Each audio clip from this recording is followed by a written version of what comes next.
Hi guys, Aaron Dade here, and we are now on the fourth stage, where we're talking about the rebellion stage, which is, as I like to call it, the I know but I don't care stage. So, we really want to go into First Samuel, chapter 15, verses 22 through 24, where it discusses really King Saul is talking about his rebellion to God to Samuel. So, if you know anything about King Saul, then he was basically a jerk against God. He really rebelled against God in every way he possibly could. And that's a whole nother conversation to who he becomes later, but this is really the end of his rebellion, him really kind of just explaining it. So, going into verse 22, it says, "Listen, obedience is better than sacrifice, and submission is better than offering the fat of rams. Rebellion is as sinful as witchcraft, and stubbornness as bad as worshiping idols. So because you have rejected the command of the Lord, he has rejected you as king." Now, what that means, summed up, is when you're dealing in a relationship,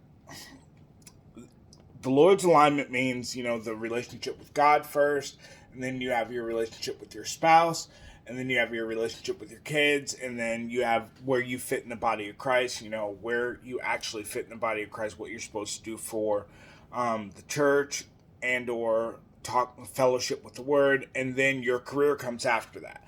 That's a whole nother set of videos and conversations. But what he's talking about here, what the Lord is really saying to him, or what Samuel's really saying to Saul, is the Lord rejected him as king. So when the Lord rejects a man in his household as king, that's not good, to say the least. It's really the Lord basically saying, even though I run this normally, I would let you be a vessel, a hollow vessel for me, so that you execute my plans for this family. When you're in the rebellion stage, the Lord takes that away. He doesn't really take that away, but he allows you to be tested with it. I don't believe in the Lord taking things away. It's more of, the Lord is the giver. He's not the taker. So he really allows you to be tested in this stage, where in the rebellion stage, you can be in the rebellion stage for years. You can be at, I hear this question frequently about the rebellion stage, where, does the person have to be outside of the home to be in the rebellion stage? And that is not true. They can be fully there inside the house in any of these stages, but definitely in the rebellion stage, they can be there. And what the rebellion stage basically says is, I've identified an issue that I have with myself or with my spouse. I accepted the challenge. I know that I'm accountable for this challenge. Yeah, I know that all the rest of these things apply to me, but I still don't care. It doesn't make a difference to me. I will do as I please, how I want. This becomes about the will of me instead of the will of God. And you'll hear people say all the time in this stage, I got this. I can do this on my own. I don't need any help. This is even selfless people that really don't really have an allegiance to themselves like that, where their ego is not that big. But this is where the ego comes out, where it's like, I've got this, I can handle this, it's not too much for me, and I've got all this. And remember, this is a generational battle. This is not all about you. This is not all about what you're able to do or what you're able not to do. There are other people that are relying on your decisions. And when you're in that rebellion stage, you understand that other people rely on your decision making. Your decisions have a ripple effect where they affect everybody in your environment, as I've talked about in other videos. But in that rebellion stage, it's really, I've got this. I can do this on my own. I don't, I know and I don't care. I know and I don't care is basically it. It really sums it up. I understand what this can mean, but it doesn't make a difference to me. And we can go into the effects of that at a later date, but really, I really want people to understand in that rebellion stage, I know and I don't care is so important, because it lets people know the people around you then need to know that you are very aware of what you're doing. It's not like that you don't know. You hear this a lot with people that ask about, oh yeah, I'm not hearing from God. I'm not hearing about this, or I'm not hearing about that. And it's not like God has left you or ignored you. It's the fact that you know exactly what he's going to say. You just don't want to hear it. You want to do what you would like to do, and there's nothing wrong with that. Like,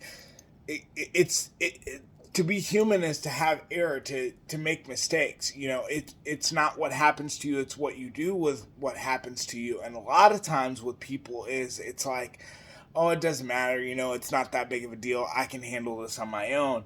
And you can clearly see this when you're talking about, that's why the Lord was really revealing this to me when I was going through my Bible in 1 Samuel chapter 15, where it immediately rebellion, and you can look this up in several different translations. It specifically says rebellion is as sinful as witchcraft.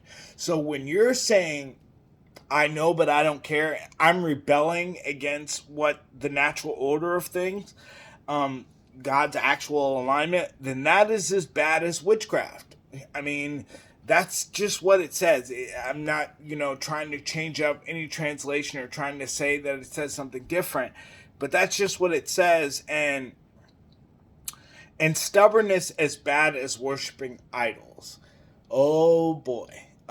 In the next addiction video that, yes, I am going to do, I know that there are very different calls to this, and I really am trying to get to as many videos as possible, but I really have close conversations with the Lord before I get into videos and start giving people information. I want to make sure that I'm giving them the correct information. I really, really have spent time on this with the Lord, and it's not just me spewing out information as fast as it comes into me.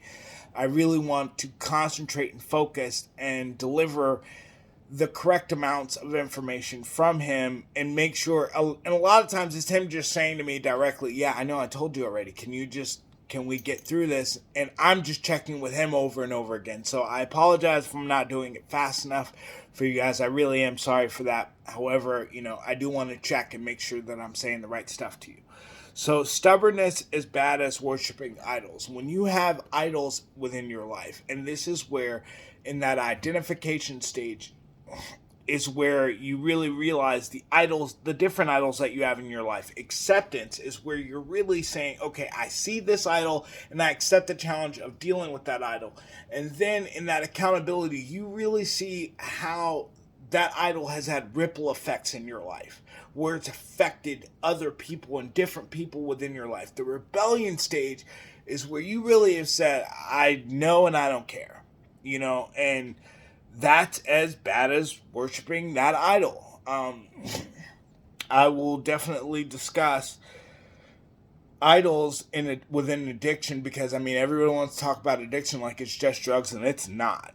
It is not just drugs. Everybody has a drug of choice, and it can be a number of different things. It does not have to be just a drug or alcohol, or it can be multiple different things that you're addicted to.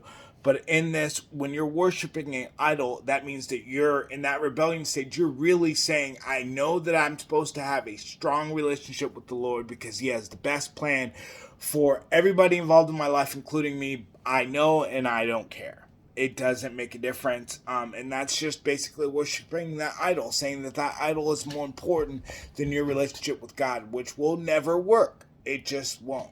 And for those people, and this is a common question as well too, people that have success in different areas of their life, and they watch these videos or so forth and so on, and then they say, well, my life is already successful, what do I need this for? Why is this important? And what you really need to understand is there are several different aspects of life. You have your spiritual life, you have your physical life, and your mental life.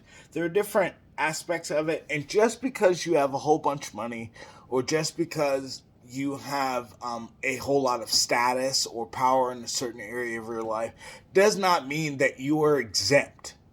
It just doesn't. I feel really interesting saying that, because I find this a lot of times with people that think that they're some type of superstar because they have a whole bunch of money, or they got a promotion on their job, or they're doing this or that, and so that means that they are exempt to these rules. Yeah, good luck with that. That's not how that works. You have to make sure that you're being open and honest with yourself, and realizing, especially in that rebellion stage, because that's where you see that the most, is when you see a lot of times people are just basically saying, I know that I have a problem, or wait, no, I don't have a problem at all. Even though I see this could be a problem, it's a high probability that it is a problem, but I don't really have a problem. I can stop or do whatever I want whenever I want. In other words, the rebellion stage is basically me saying I'm in control, which would then make me an idol if you're not paying attention to, if you're really not paying attention to how life is constructed. If you're not leaving God in control, then you are an idol. Then you are making yourself an idol. And for me, my biggest thing was, where I can definitely relate to this, when I was in a rebellious point in my life, and even now in a rebellious point in my life. I know and I don't care. Oh man, that happened so many times where it was just like, I know that I shouldn't do things a certain way, but I don't care. I'm just going to do what I want. And now I see that in my kids. I see that in my children so much, where I know I'm supposed to do my homework, but I don't care. Roblox seems more fun, so I'm going to do that. Or playing with Legos is more fun. Or doing that. In other words, this is basically following the rules is not important. I can do what I want. I can do what feels good. I don't need to follow the rules. And that's why I talk about where I know, but I don't care. In that rebellious stage, that's just exactly how it works. I see that in my kids. I see that when I do that in myself. I see that in my family life, where if I say, as the leader, if I say, you know what, I just don't feel like doing this today, they are all over that. They are especially my children are all over that. I'm not going to talk about my wife because I don't like the couch that much, but seriously, it's, it's funny, but it's true. In that rebellious stage, like whenever you have that in a day, because you will see this frequently, where you will be like, man, I really am, I know that I'm supposed to read the word or do devotionals, or I know that I'm supposed to be praying for my spouse and praying for the issues that my spouse may have, instead of in this finger pointing contest, which is another thing that you'll see in people, where they get in their high and mighty moods, where especially like when I speak to men about this and how I can relate to this, how I felt like I was a doormat sometimes in my relationship, or how I felt like I was objectifying my wife, or even when we weren't together, I felt like I was objectifying her, where I treated myself like a step stool. So in other words, I would step on her so I could feel up here. And that happens a lot of times in the rebellious stage, where you're just trying to, for whatever reason, you're just trying to not exploit, but deal with your emotions externally. And so therefore, without any idea or direction how to deal with them, you're dealing with feelings that you really can't explain. And so then you do whatever you can. Sometimes you allow yourself to be a doormat, even though you know that's not the best decision to make. And how I can relate to that is I let a lot of people in my life treat me like a doormat, family members included, treat me like a doormat. Or I treat a lot of my friends like I treated them like step stools. I just wanted to be above and higher than them, even in my own mind, or in my own spiritual mind, in my own mentality, and physically. I wanted to look better to them or feel better than them. I was comparing myself to them, which is a lot of things that happen in that rebellious stage, that I really want people to understand that it's I know, but I don't care. And it has a lot to do with what you think and not what the Lord thinks. It's about the will of you and not the will of God. And so when you're in the rebellion stage and you're dealing with a spouse, or you're dealing with somebody within your life that is going through that stage,